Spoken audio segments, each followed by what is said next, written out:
Me llamo Josafat Medina. Trabajé como vigilante en una empresa procesadora de maíz aquí en Pátzcuaro, Michoacán, y hoy vivo de mi pensión en una casita sencilla que logré comprar con mucho sudor. Pátzcuaro puede ser pequeño en el mapa, pero tiene un corazón grande con nuestro tianguis dominical, que es el más importante del estado. Nunca imaginé que tendría que contar esta historia a alguien, pero creo que puede servir de advertencia para mucha gente.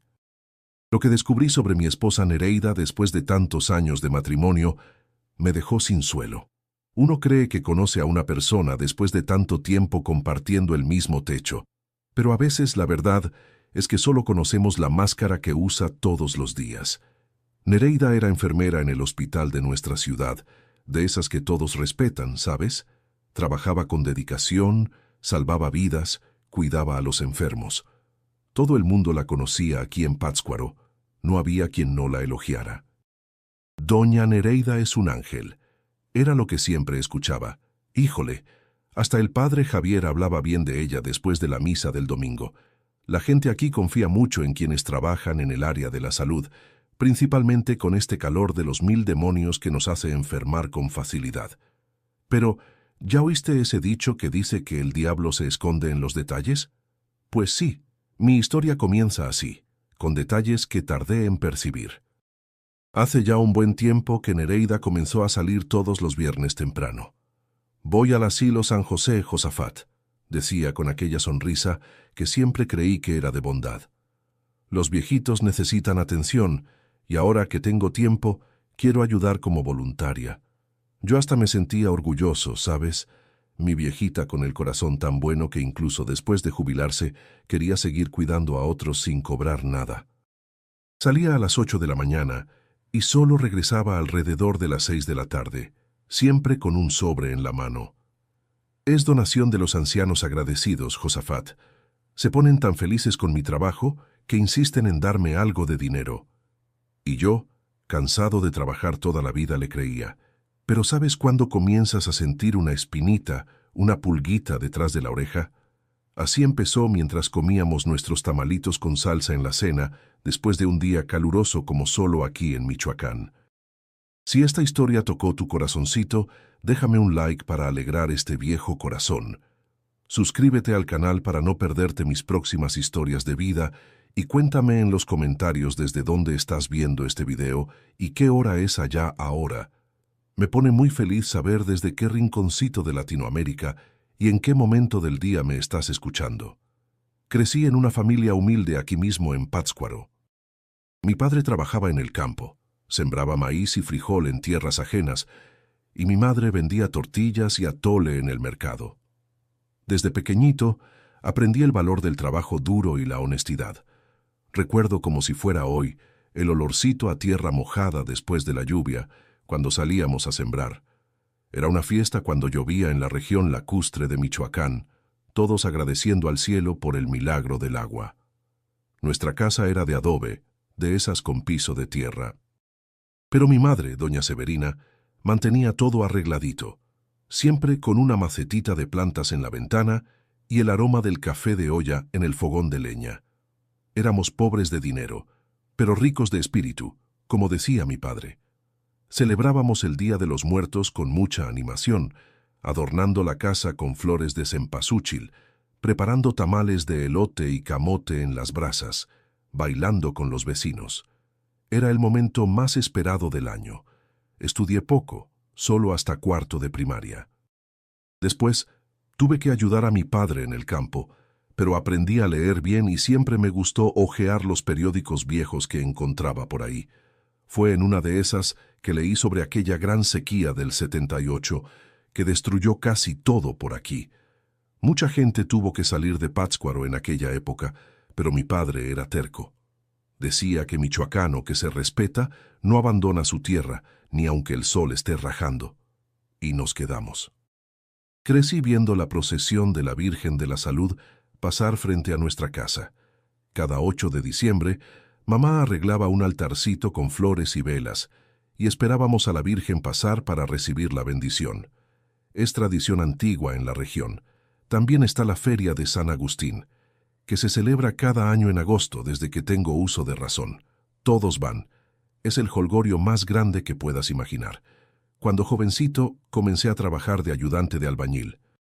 Era un trabajo pesado bajo el sol ardiente de Michoacán, pero yo tenía energía. Con el dinerito que ganaba, ayudaba en casa y todavía sobraba para ir a las kermeses de la iglesia los domingos, donde las muchachas del pueblo se reunían usando sus vestidos más bonitos. Fue en una de esas kermeses que conocí a Nereida. Ella era diferente a las otras muchachas de aquí. Había estudiado más, hablaba bonito, soñaba con ser enfermera. Sus ojos brillaban cuando hablaba de cuidar a otros. Yo, un muchacho sencillo de provincia, quedé encantado.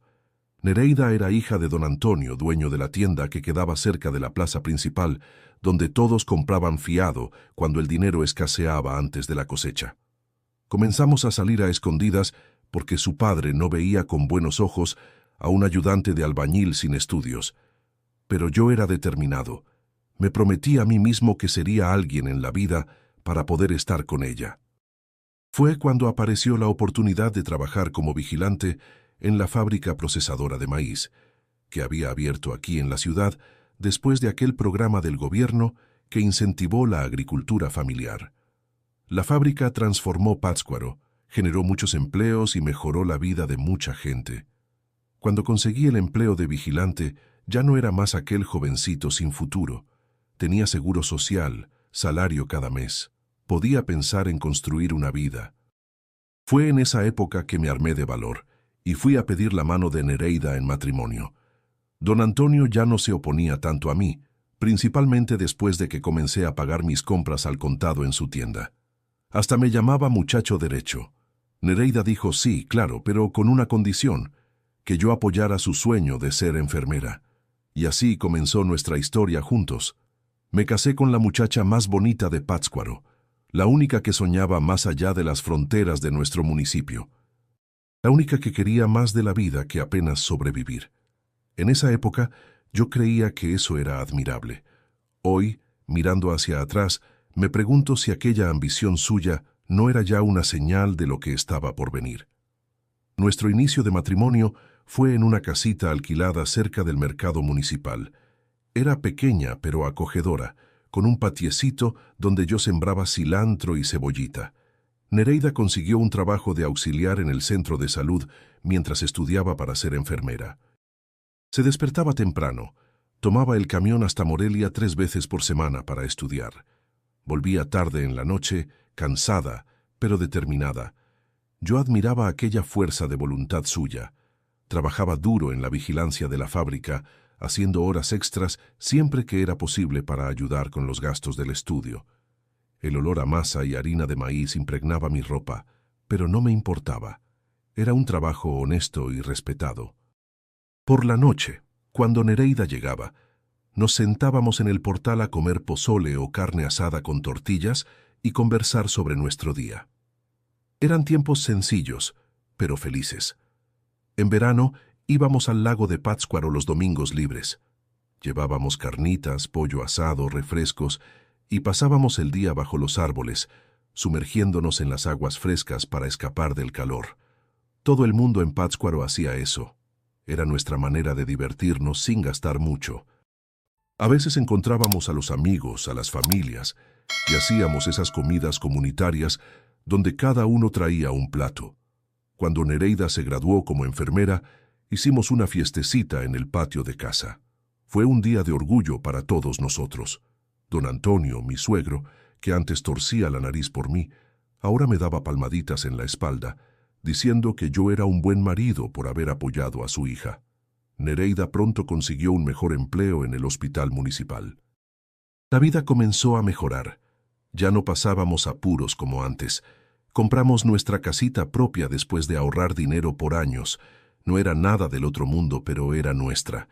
Quedaba en un barrio nuevo que estaba surgiendo en la ciudad, con calles aún de tierra, pero que prometía crecer. Lo primero que sembré en el patio fue un árbol de limón. Le decía a Nereida que crecería junto con nuestra familia. El tiempo fue pasando e intentábamos tener hijos, pero Dios no nos bendijo de esa forma. Al principio nos poníamos tristes.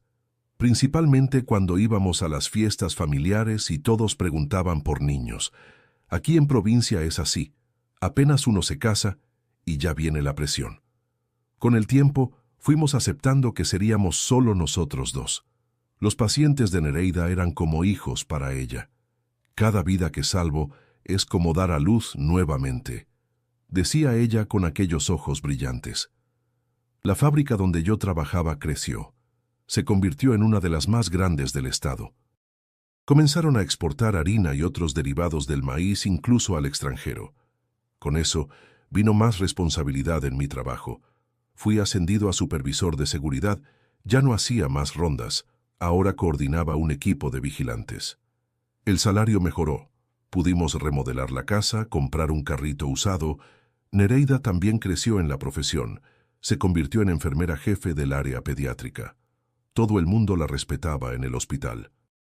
Cuando pasábamos por la calle, siempre había alguien que venía a agradecer por el cuidado que ella tenía con los enfermos.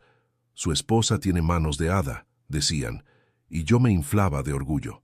Formábamos una pareja estupenda. Ella cuidando de la salud, yo cuidando de la seguridad de la ciudad.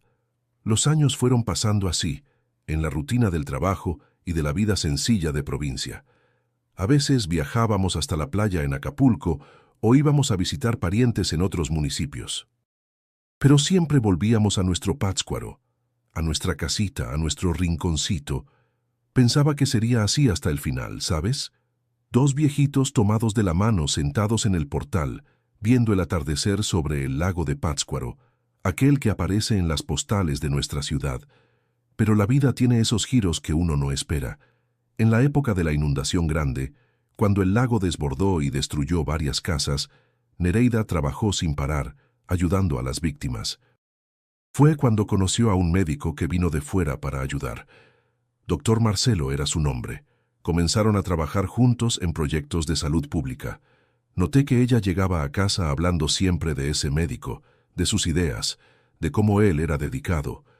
Confieso que sentí una punzada de celos, pero confié en mi esposa. El tiempo fue pasando y ese médico acabó yéndose, pero dejó ideas plantadas en la cabeza de Nereida. Ella comenzó a hablar de hacer trabajo voluntario, ayudar a quien más lo necesitaba. Decía que quería dar un sentido mayor a su vida. Fue ahí que surgió esa historia del asilo San José. La vida siguió su rumbo tranquilo por un buen tiempo. Teníamos nuestra rutina, yo en la fábrica, Nereida en el hospital. Los fines de semana cuidábamos de nuestra casa. Íbamos a misa en la iglesia matriz. Después almorzábamos esos chiles rellenos que yo adoraba preparar. Por la tarde visitábamos algún pariente o recibíamos visitas. Era una vida simple, pero que nos daba contentamiento. Cuando nos acercamos a la jubilación, comenzamos a hacer planes. Yo soñaba con ampliar el patio, criar unas gallinas, sembrar más. Siempre tuve ese pie en el campo, herencia de mi padre. Nereida hablaba de viajar, conocer otros lugares. Nunca habíamos salido del estado, ¿sabes? Ella quería ver el mar de Cancún, las pirámides de Teotihuacán, la Basílica de Guadalupe. Yo estaba de acuerdo, aunque no era muy afecto a salir de casa. Haría cualquier cosa para ver a mi viejita feliz. Llegó el día de mi jubilación en la fábrica. Hasta me hicieron una fiestecita de despedida. El dueño, don Jerónimo, me regaló un reloj y dijo delante de todos que yo había sido el empleado más confiable que él había tenido. Salí de allí con el pecho inflado, orgulloso de mi trayectoria. 30 años de trabajo honesto, sin haber faltado un solo día, excepto cuando me dio esa pulmonía brava después de aquel frente frío que agarró a todos por sorpresa aquí en la región lacustre. Nereida continuó trabajando un tiempo más. Decía que aún no estaba lista para quedarse solo en casa, y yo entendía. Ella siempre fue muy activa, necesitaba sentirse útil. Mientras tanto, yo comencé a arreglar las cosas por aquí. Construí un gallinero, amplié la huerta, pinté toda la casa. Hasta comencé a hacer algunos trabajos de carpintería. Un hobby que siempre quise tener, pero nunca tuve tiempo. Fue en esa época que ganamos un dinerito extra con la venta de un terreno que habíamos heredado de mi suegro. No era gran cosa, pero alcanzó para realizar algunos sueños pequeños. Compramos un televisor nuevo, de esos de pantalla plana, remodelamos el baño que ya lo necesitaba y guardamos una parte para realizar el sueño de Nereida de conocer el centro del país.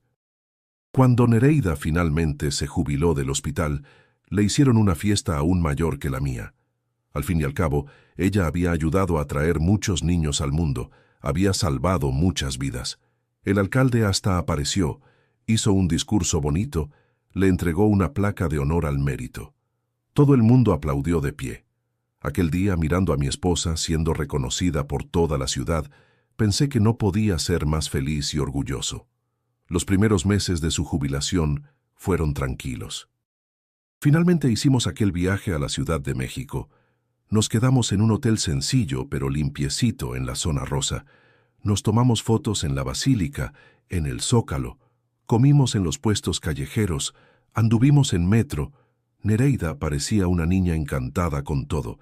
Hasta pensé, ahí está. Debimos haber viajado más cuando éramos más jóvenes. Cuando volvimos a Pátzcuaro, creí que la vida entraría en un ritmo. Imaginé que íbamos a disfrutar la vejez juntitos, haciendo cosas sencillas, aprovechando el tiempo que Dios nos diera. Pero Nereida pronto comenzó a inquietarse. Decía que se sentía inútil en casa, que necesitaba hacer algo más. Fue cuando surgió la historia del tal asilo. Un día ella llegó del mercado toda animada. «Josafat, me encontré con doña Clotilde. ¿Te acuerdas de ella? Aquella que fue directora del hospital. Me contó que hay un asilo nuevo, el San José, que está necesitando voluntarios. Voy a ofrecerme para ayudar». Me pareció buena idea. Nereida siempre tuvo ese don de cuidar a los otros. Sería bueno para ella tener esa ocupación. Y así comenzó. Todos los viernes, Nereida salía temprano llevando una tarterita que preparaba la víspera y solo volvía al final de la tarde. Llegaba cansada, pero con un brillo en los ojos, contando historias de los viejitos que cuidaba. Hablaba del señor Ramón, que había sido marinero y contaba historias del mar, de doña Eulalia, que hacía crochet, incluso con artritis en las manos, del señor Agustín, que había sido profesor y recitaba poemas de memoria. Al principio me pareció todo muy bonito. Mi esposa, incluso jubilada, continuaba siendo aquel ángel que todos admiraban. Hasta me invitó a conocer el asilo, pero siempre encontraba una excusa. «Mejor no, Josafat, los viejitos se asustan con gente nueva». O entonces, «Hoy no es bueno, hay un brote de gripe por allá». Yo no insistía, respetaba su espacio. Fue cuando comenzó a aparecer aquel dinero extra, un sobre que ella traía todos los viernes. Al principio era poco, pero fue aumentando con el tiempo. Cuando pregunté, ella dijo que eran donaciones de los ancianos o de sus familiares agradecidos por su trabajo. Hay gente rica que pone a su padre o madre en el asilo y después no visita a Josafat. Entonces, cuando aparece alguien que da cariño, ellos quieren agradecer de alguna forma. Acepté la explicación. Al fin y al cabo, era Nereida, mi compañera de tantos años, la enfermera que todo el mundo respetaba en Pátzcuaro. Si ella decía, ¿quién era yo para dudar? Usamos el dinero para mejorar nuestra casa, comprar un sofá nuevo, una nevera moderna. La vida estaba bien hasta que comencé a notar algunos detalles extraños. Fue una tarde de domingo, mientras mirábamos el fútbol en la TV nueva que compramos con el dinero del asilo, que comencé a conectar los puntos. La desconfianza llegó despacito, como una hormiga que va cargando hojitas hasta formar un montón grande que ya no se puede ignorar. La primera señal fue el cambio en el comportamiento de Nereida después que volvía de aquel lugar. Al principio llegaba habladora, contando historias de los ancianos. Después fue quedándose más callada, pensativa. A veces la encontraba mirando a la nada, como si cargara un peso invisible. Otro detalle que me incomodó fue el sobre. Al inicio era fino, unos pocos billetes. Con el tiempo fue engordando. «¿Los viejitos están gustando cada vez más de tu trabajo?», pregunté una vez, intentando sonar bromista. Ella dio una sonrisa incómoda y cambió de tema. «Es que ahora también ayudo en la administración del asilo, Josafat. Necesitan a alguien con experiencia». Aquellos sobres se fueron transformando en electrodomésticos nuevos, ropa de marca, hasta una remodelación en la cocina con muebles a medida, cosa que nunca soñamos tener con nuestro salario de jubilados. Yo intentaba convencerme de que todo estaba bien, que era justo recibir por la dedicación de ella, pero en el fondo algo no encajaba. Una mañana, mientras Nereida estaba en la ducha, oí su celular sonando. Normalmente no hubiera husmeado en sus cosas, pero el nombre que apareció en la pantalla me llamó la atención. Doctor Hernández. No era un nombre que ella hubiera mencionado antes. Cuando el teléfono dejó de sonar, vi que tenía un mensaje. Mañana llega la mercancía nueva. Necesito que estés allí temprano. ¿Qué tipo de asilo recibe mercancía? ¿Y por qué un médico estaría hablando de esto? Aquella noche no conseguí dormir bien. Me quedaba dando vueltas en la cama con aquella frase martillando en mi cabeza. Mercancía, mercancía. ¿Qué mercancía sería esa? Intenté preguntar casualmente en el desayuno. Nereida, ¿ya me hablaste del tal doctor Hernández del asilo? Ella casi derrama la taza de café. ¿Cómo sabes de él? Su reacción solo aumentó mi desconfianza. ¿Lo mencionaste alguna vez? Mentí. Ah, sí, respondió visiblemente aliviada. Es el médico responsable del asilo, una persona muy dedicada. Yo quería creer. Quería tanto creer que era solo un asilo normal, que mi Nereida seguía siendo aquella enfermera respetada de Pátzcuaro. Pero cada vez más cosas extrañas ocurrían, como el día en que llegó con un arañazo grande en el brazo. Fue uno de los pacientes con demencia, explicó. Pero yo ya había cuidado de mi madre con Alzheimer en sus últimos años y sabía que arañazos así no eran comunes. O cuando ella comenzó a tomar medicamentos para dormir. Nereida nunca necesitó eso antes.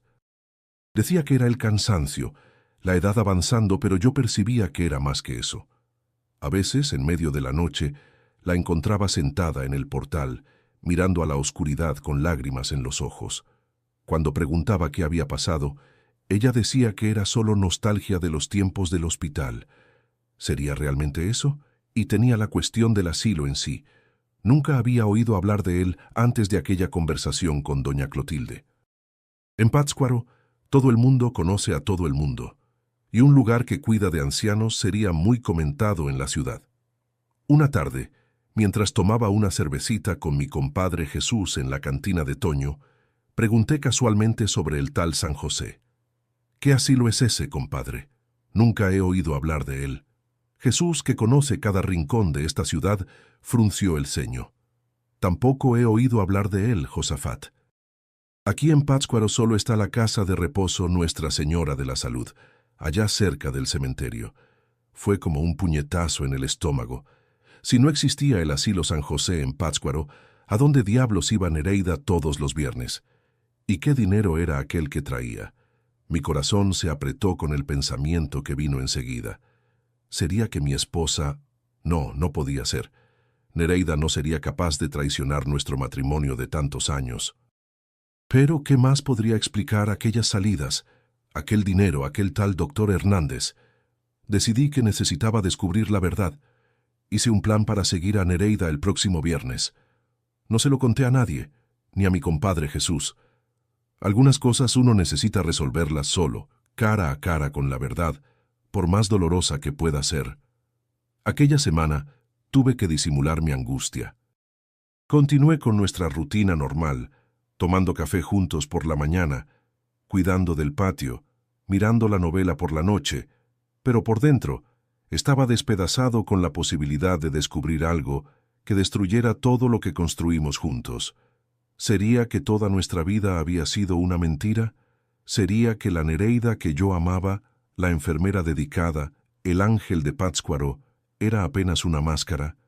El jueves por la noche, víspera del día D, no aguanté e intenté una última oportunidad.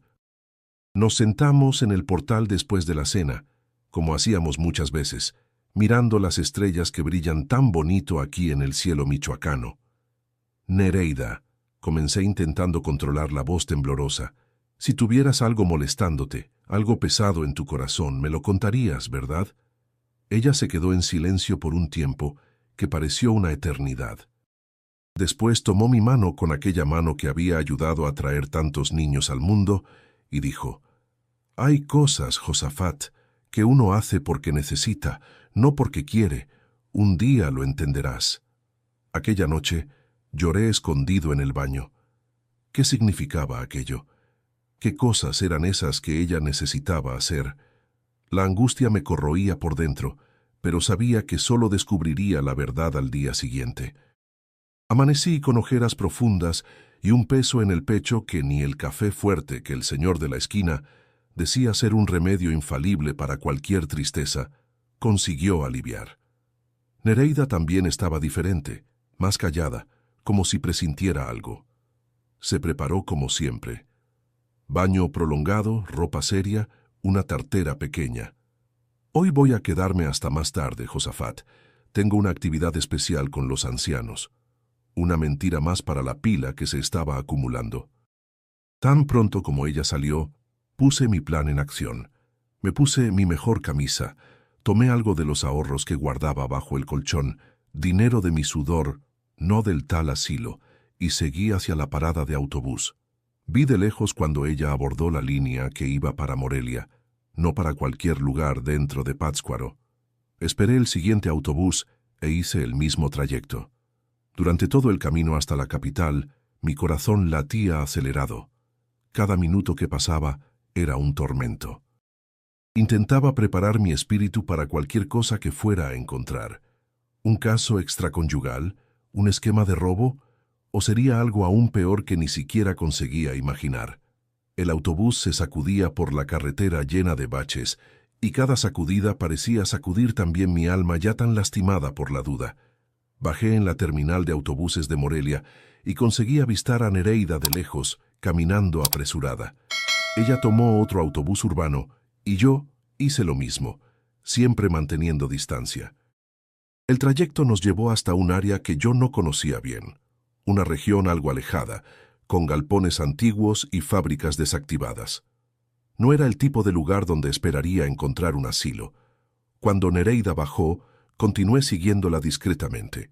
Ella caminó por algunas cuadras y finalmente entró en un edificio de apariencia común, sin placa o cualquier indicación de qué funcionaba allí. Esperé algunos minutos y me acerqué. El local no tenía nada que recordara a un asilo, ninguna rampa de acceso, ningún anciano a la vista, ningún movimiento que indicara un local de cuidados de salud. Me quedé parado allí en la esquina, sin saber qué hacer, por casi media hora. Varias personas entraron y salieron del edificio en ese tiempo. Ninguna parecía anciana o enferma. De hecho, la mayoría eran hombres de apariencia ruda, algunos con tatuajes visibles. ¿Qué lugar era aquel? ¿Y qué estaría haciendo Nereida allí? Reuniendo todo mi coraje decidí entrar. Lo peor que podría pasar sería encontrar a mi esposa en brazos de otro hombre, destruyendo de una vez por todas la imagen que tenía de ella. El corazón casi me salía por la boca cuando empujé la puerta de entrada. Dentro no había recepción, apenas un corredor mal iluminado que llevaba a algunas puertas cerradas. El lugar tenía un olor extraño, una mezcla de productos de limpieza con algo más fuerte que no conseguía identificar en el momento. Oí voces viniendo de una de las salas y me aproximé despacio. Fue cuando escuché la voz de Nereida. Estaba alterada, hablando más alto de lo normal. «Ya te dije que necesito más tiempo. Este aún no está listo para el procedimiento». ¿A quién estaría refiriéndose como este? ¿Y qué procedimiento sería ese? Otra voz masculina y grave respondió: «No tenemos más tiempo, Nereida. El comprador está esperando. O lo hacemos hoy o perdemos la ventana de transporte». Mi sangre se heló en las venas. «Comprador, transporte». ¿Qué diablos estaba pasando allí? Me acerqué más a la puerta que estaba entreabierta y me arriesgué a mirar. Lo que vi en aquel momento cambió mi vida para siempre. La sala parecía una mezcla grotesca de clínica médica improvisada con matadero humano. Había camillas alineadas contra la pared con personas acostadas, aparentemente sedadas. Algunas gemían bajito, otras estaban completamente inmóviles. No eran ancianos. Eran personas de varias edades, la mayoría con apariencia de indigentes o muy pobres.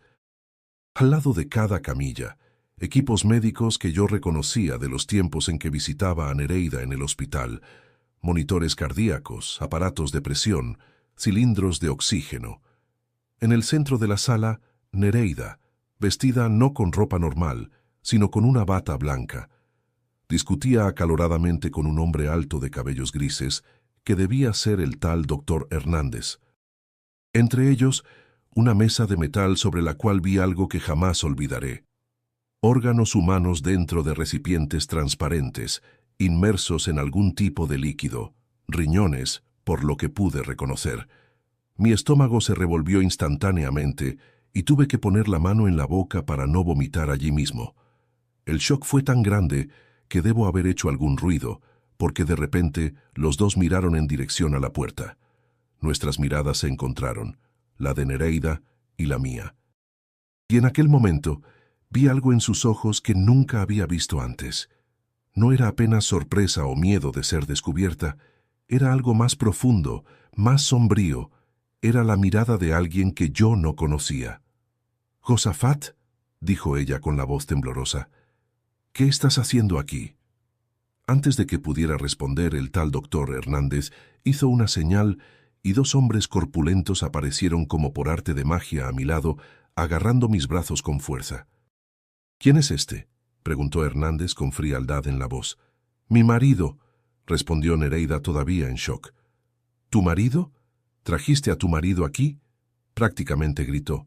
«No, él debe haberme seguido», dijo ella, recuperando la compostura. «Puedo resolver esto, Hernández. Déjame hablar con él». Los hombres me arrastraron hacia adentro de la sala, cerrando la puerta detrás de nosotros. Yo estaba paralizado por el miedo y la confusión. ¿Qué estaba pasando allí? ¿Qué lugar era aquel? ¿Y quién era esa mujer frente a mí usando el rostro de mi esposa? «Josafat». Nereida se aproximó hablando más bajo. «No deberías estar aquí». «¿Qué diablos es esto, Nereida?», conseguí finalmente preguntar, la voz embargada por el horror. «¿Qué lugar es este? ¿Qué son esas personas en las camillas?». Ella miró a Hernández como si pidiera permiso para hablar. Él hizo un gesto irritado de consentimiento. «Es un centro médico alternativo», comenzó a explicar, escogiendo las palabras con cuidado. «Ayudamos a personas que necesitan trasplantes urgentes, pero que no lo consiguen por los medios convencionales». «¿Trasplantes?», repetí incrédulo, mirando a los órganos en la mesa. «¿Y estos? ¿De dónde vinieron?». Hubo un silencio pesado en la sala. Uno de los pacientes en las camillas gimió más alto. «Son donantes», dijo finalmente Hernández con la voz clínica. «Personas que no tienen nada más que perder y que reciben una compensación por su contribución a la ciencia». Mi cuerpo entero temblaba. ¿Compensación? ¿Están comprando órganos de estas personas? La idea era tan monstruosa que mi mente se negaba a procesarla completamente.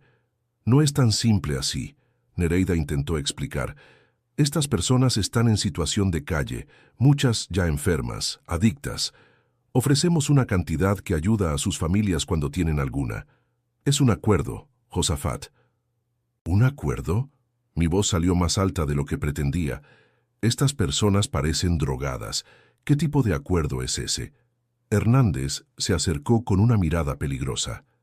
«Creo que ya es suficiente de explicaciones. Nereida, lleva a tu marido a la sala de los fondos. Necesitamos decidir qué hacer con él». El pánico se apoderó de mí. «¿Qué hacer conmigo, Nereida? Por el amor de Dios, ¿qué locura es esta? Tú, la enfermera, juraste salvar vidas».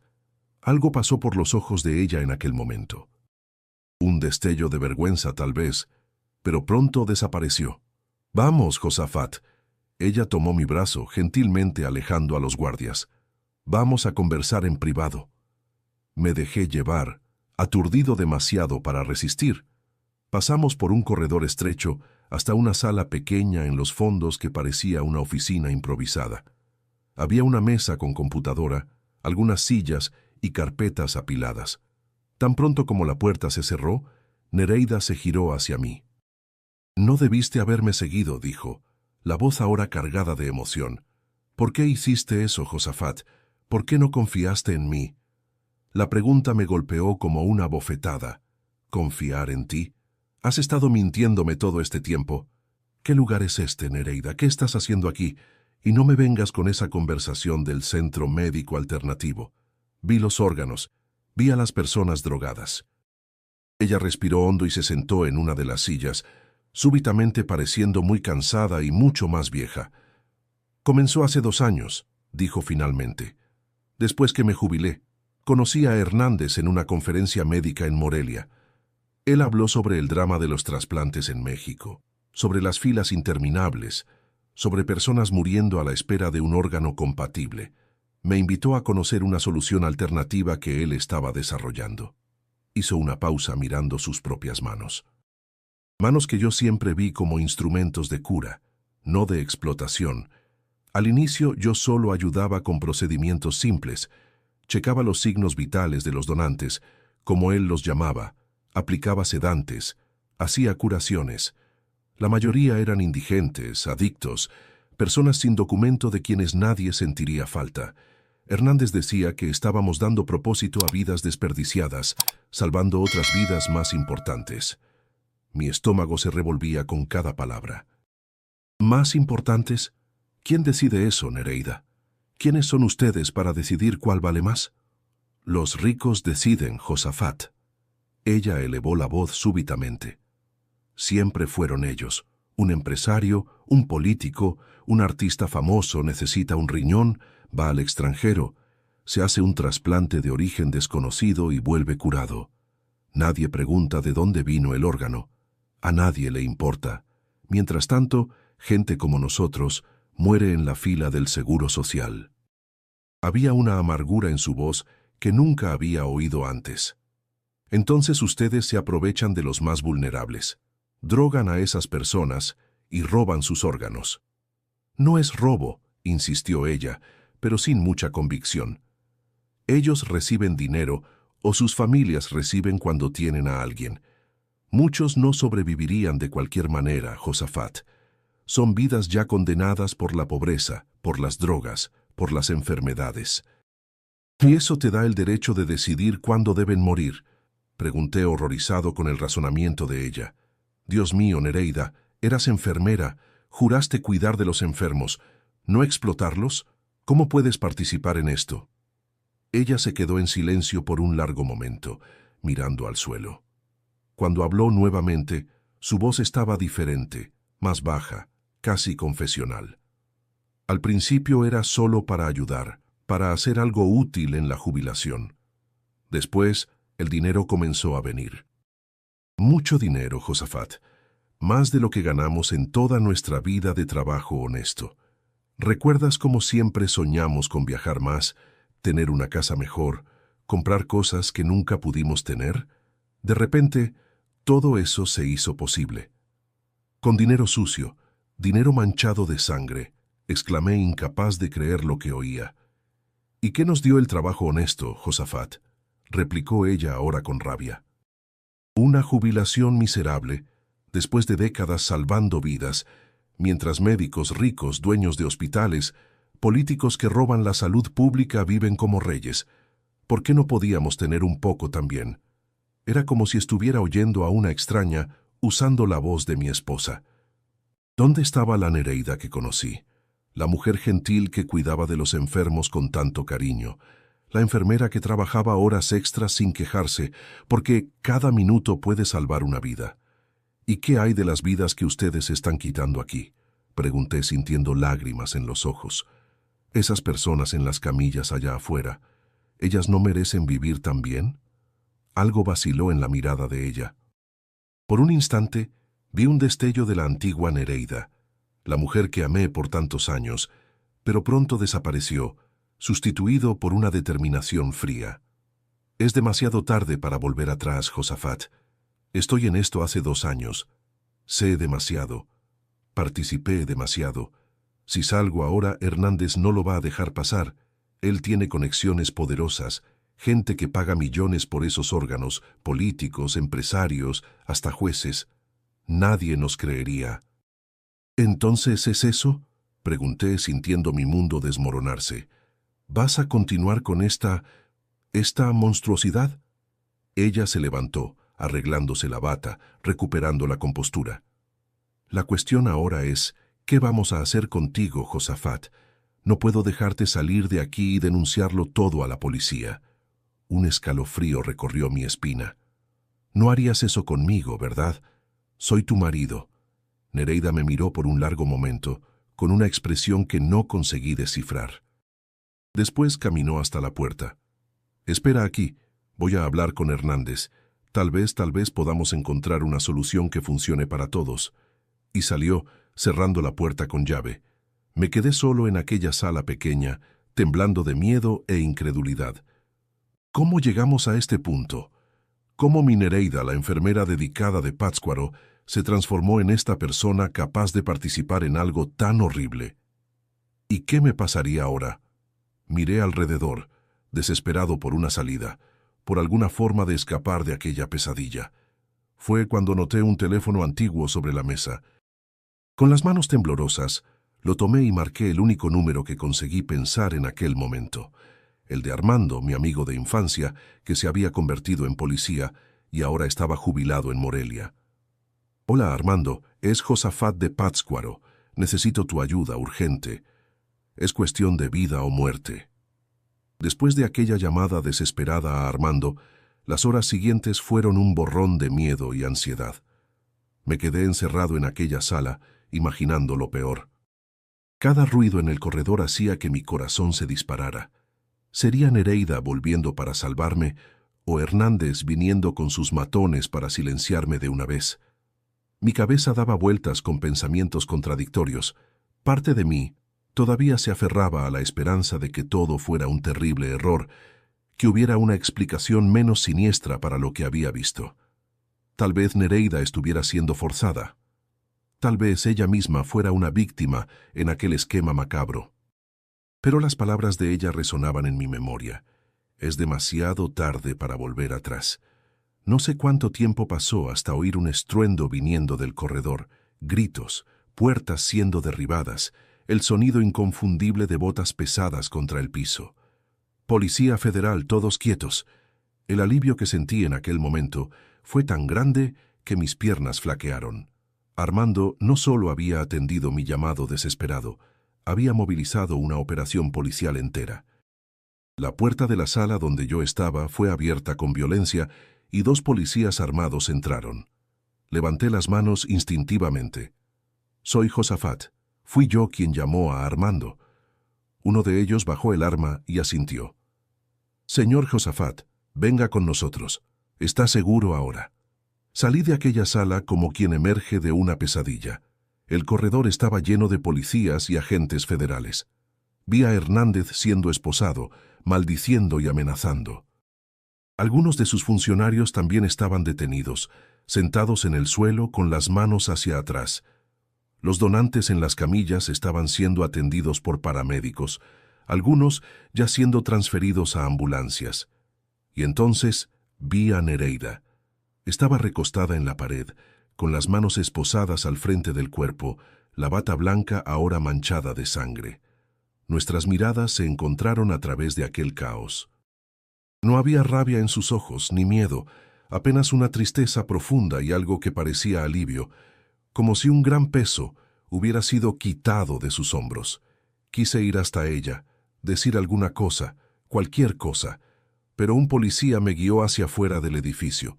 Usted va a necesitar declarar en la comisaría, explicó, y tal vez necesite atención médica también. Está muy pálido. Afuera, el sol de la tarde de Morelia parecía surrealista después de aquellas horas en la oscuridad de aquel lugar horrible. Había patrullas por todas partes, una multitud formándose, reporteros ya llegando con sus cámaras y micrófonos. Armando vino hasta mí, me abrazó fuerte. Cuando recibí tu llamada apenas podía creerlo, Josafat, pero siempre desconfié de esos centros médicos alternativos. Ya había oído rumores. Llegaste demasiado rápido, comenté todavía aturdido. En realidad, ya estábamos vigilando este lugar, explicó. Tu llamada solo confirmó nuestras sospechas y aceleró la operación que estábamos planeando. Este esquema es grande, Josafat. Va mucho más allá de este edificio y estas personas. Fui llevado a la comisaría, donde pasé horas declarando, contando todo desde el inicio, las salidas de Nereida los viernes, el dinero inexplicable, mis sospechas, la decisión de seguirla. Cada palabra que salía de mi boca parecía irreal, como si estuviera contando la historia de otra persona, no la mía propia. ¿Su esposa estaba involucrada desde hace cuánto tiempo?, preguntó el comisionado. 2 años por lo que me dijo, respondí, la voz embargada. ¿Y usted nunca sospechó antes? La pregunta dolió como un cuchillo. No como debería. Vi señales, pero era mi Nereida, ¿entiende? La enfermera que todo el mundo respetaba en Pátzcuaro. ¿Cómo podría imaginar? Fui liberado al final de la noche con la orientación de no dejar la ciudad en los próximos días. No tenía a dónde ir en Morelia. Entonces, Armando me ofreció su casa. Quédate el tiempo que necesites, compadre. Sé que no es fácil lo que estás pasando. Los días siguientes fueron un torbellino de noticias y revelaciones. El caso ganó los titulares de todos los periódicos y noticieros del país. Banda de tráfico de órganos desmantelada en Michoacán. Las imágenes del edificio, de las camillas, de los equipos médicos se esparcieron como fuego. Reporteros vinieron hasta Pátzcuaro queriendo entrevistar al marido de la enfermera del esquema de órganos. Me encerré en casa, negándome a hablar. La vergüenza que sentí fue inmensa. ¿Cómo encarar a los vecinos, a los amigos de toda una vida? ¿Cómo explicar que mi esposa, la persona con quien compartí décadas, se había transformado en una criminal que sacaba provecho de los más vulnerables? Algunos amigos intentaron consolarme. Tú no sabías, Josafat, no tienes culpa. Pero en el fondo yo me culpaba así. Debería haber percibido antes. Debería haber hecho más preguntas, sido más firme. El juicio de Nereida y los otros involucrados vino meses después. Fue uno de los procesos más rápidos que jamás vi. Tamañas las evidencias contra ellos. Hernández recibió la pena mayor, 25 años por tráfico de órganos, homicidio calificado y asociación criminal.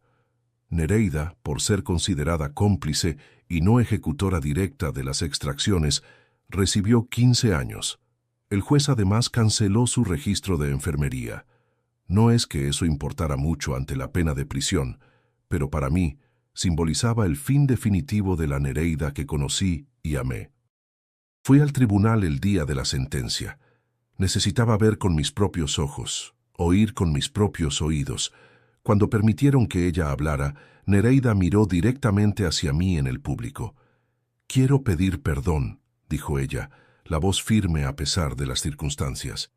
«A mi marido, Josafat, que confió en mí por todos estos años y a quien traicioné de la peor forma posible. A las familias de las víctimas, personas vulnerables que exploté usando conocimientos que debería aplicar para curar, no para herir. Y a todos mis colegas enfermeros y profesionales de la salud, cuyo juramento y honra manché con mis acciones». No hubo lágrimas en sus ojos, apenas una aceptación serena de su culpa y de su destino. Cuando los guardias la llevaron, nuestras miradas se cruzaron una última vez. No conseguí decir adiós, ni mostrar rabia, ni perdón. Apenas me quedé allí sentado, viendo partir a la mujer que un día fue mi puerto seguro, y ahora era una extraña. Volví a Pátzcuaro después de eso, pero la ciudad nunca más fue la misma para mí. En cada esquina había un recuerdo, en cada rostro conocido, una pregunta no hecha, una compasión que me sofocaba. La casa que compartimos por tantos años se convirtió en un museo de recuerdos envenenados. Cada objeto, cada mueble comprado con el dinero del asilo me causaba repulsión. Decidí venderlo todo y mudarme. Fue Jesús, mi compadre fiel, quien sugirió: «¿Por qué no te vas a Valle de Bravo? Está lo suficientemente lejos para recomenzar, pero todavía es cercano. Tengo un primo allá que puede ayudarte a encontrar un lugar». Acepté la sugerencia sin pensar mucho. Necesitaba distancia, aire nuevo para respirar. Valle de Bravo es una ciudad pequeña en el Estado de México, a orillas de un hermoso lago artificial. El clima es más templado que en Pátzcuaro. La gente tiene un acento un poco diferente, y nadie me conocía allí. lo más importante. Compré una casita sencilla cerca de la plaza central, con un patio pequeño donde planté enseguida un árbol de limón, como había hecho tantos años atrás. Algunas tradiciones merecen ser mantenidas, incluso cuando todo lo demás se desmorona. Las noches eran las peores. Acostado en la cama solo, mi mente volvía siempre a aquel día fatídico, a la sala con las camillas, a los ojos de Nereida cuando fue llevada por los guardias. Comencé a tener pesadillas frecuentes. Me despertaba sudado, gritando. Los vecinos debían pensar que el viejo recién llegado estaba loco. Fue doña Cecilia, una señora que vendía hierbas medicinales en el mercado, quien me recomendó buscar ayuda. Conozco una buena psicóloga allá en el centro de salud. La cabeza de uno también enferma, señor Josafat, y necesita cuidado igual que el resto del cuerpo. Resistí al inicio. Hombre de mi época no fue criado para hablar de sentimientos con extraños, pero cuando las pesadillas comenzaron a impedirme funcionar durante el día, cedí. La doctora Marieta, psicóloga del Seguro Social, me recibió con una gentileza sin juicio. En las primeras sesiones apenas conseguía hablar sin llorar. Poco a poco fui deshilando la historia, sacando hacia afuera el veneno que me corroía por dentro. «Usted está pasando por un duelo doble», explicó ella. Perdió no solo a la compañera física, sino también la imagen que tenía de ella. Es como perder a la misma persona 2 veces. Con el tiempo, las sesiones fueron ayudando. Las pesadillas no desaparecieron completamente, pero se hicieron menos frecuentes. Aprendí a convivir con el pasado sin dejar que dominara mi presente. Comencé a hacer pequeños trabajos de carpintería para los vecinos, retomando aquel hobby que había iniciado en la jubilación. El trabajo manual ocupaba mis manos y mi mente, manteniendo los recuerdos dolorosos a distancia. Eventualmente, comencé a hacer amistades en Valle de Bravo. La gente del grupo de tercera edad me invitó a los encuentros de los miércoles, donde jugábamos dominó y conversábamos de todo y nada. Don Agustín, el barbero jubilado, se convirtió en un amigo cercano. Pescábamos juntos en el lago los fines de semana, pasando horas a la orilla del agua sin hablar mucho, apenas apreciando la calma de las aguas y la belleza del entorno. Nunca más visité a Nereida en la prisión. Pensé en ir muchas veces. Llegué a conducir hasta allá una vez, pero no conseguí pasar por la puerta. ¿Qué le diría? ¿Qué me diría ella a mí? Algunas heridas son demasiado profundas para ser reabiertas. Todavía recibo cartas ocasionales que leo y guardo en una caja, pero nunca respondo. Tal vez un día encuentre las palabras correctas, o tal vez algunas historias no tengan un final feliz, apenas un final. Hoy vivo un día a la vez. Aprendí que la vida no viene con garantías, que las personas pueden sorprenderte de la peor forma, pero también que siempre hay un mañana, por más difícil que parezca el hoy. Mi casa en Valle de Bravo tiene un portal de frente a la calle, donde coloco la mecedora al final de la tarde para ver el movimiento, saludar a los vecinos, sentir que todavía formo parte de este mundo. El limonero que planté ya da frutos. A veces, cuando recojo los primeros de la temporada, recuerdo aquel otro árbol en otra casa, en otra vida que parece haber sido vivida por otra persona. Y me pregunto si aquella Nereida que conocí, la enfermera dedicada de Pátzcuaro, existió de verdad algún día, o si fue apenas una ilusión que creé para mí mismo. La vida tiene esos giros que ninguno de nosotros puede prever. Cuando me acuerdo del joven Josafat, aquel muchacho sencillo de Pátzcuaro, que se enamoró de la muchacha más bonita de la ciudad, siento como si estuviera recordando a otra persona. Aquel muchacho que creía en el amor eterno, en la honestidad como valor supremo, en la transparencia entre marido y mujer, parece tan distante de mí ahora. Ya hace un buen tiempo desde que todo ocurrió. Los titulares en los periódicos desaparecieron. Otros escándalos tomaron su lugar. Para el mundo, el caso del esquema de tráfico de órganos en Michoacán es apenas una historia triste entre tantas. Para mí, continúa siendo la cicatriz más profunda de mi alma. Nereida todavía está en la penitenciaría femenina cumpliendo su pena. Por lo que supe por conocidos en común, se ha convertido en una especie de enfermera informal para las otras detenidas, incluso en prisión, no consigue dejar de cuidar de otros. La ironía no se me escapa. Tal vez haya realmente dos Nereidas, aquella que amé, la enfermera dedicada, y aquella otra, seducida por el dinero fácil y por la justificación torcida de que estaba ayudando de alguna forma. Aquí en Valle de Bravo, encontré una paz que no esperaba tener más. Es una ciudad pequeña donde el tiempo corre más despacio. El lago, que la gente de aquí llama cariñosamente el embalse, tiene un efecto calmante en el alma de uno. En los días más difíciles, cuando los recuerdos pesan demasiado, voy hasta la orilla del agua y me quedo observando la corriente. El agua que pasa nunca es la misma, dicen los antiguos. Así es la vida, siempre en movimiento, siempre renovándose, no importan los tropiezos en el camino. Mi patio se convirtió en un pequeño refugio. Además del limonero, planté ahora naranjos, papayos y hasta una pequeña huerta. Hay algo de curativo en